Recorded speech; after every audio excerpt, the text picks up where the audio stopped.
হযরতে আবু বকর সিদ্দিক রাদিয়াল্লাহু তাআলা আনহু আদ-দা ওয়াদ-দাওয়া কিতাবে আমরা পড়ছি, হযরত আবু বকর সিদ্দিক রাদিয়াল্লাহু তাআলা আনহু মাঝে মাঝে গাছের পাতা ছিঁড়তেন আর বলতেন, হায় আমি যদি এই গাছের পাতা হতাম আর আমাকে যদি ছিঁড়ে ফেলে দিত, পৃথিবীতে যদি কোনোদিন আমার নাম উচ্চারিত না হতো।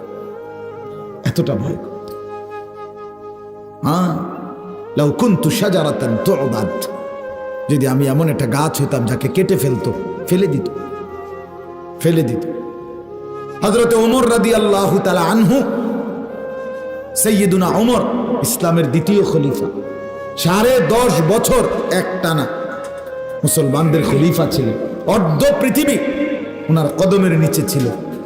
কত রাজা, কত বাদশাহ, রোম সম্রাট, পারস্য সম্রাট ওনার নামে কাঁপত।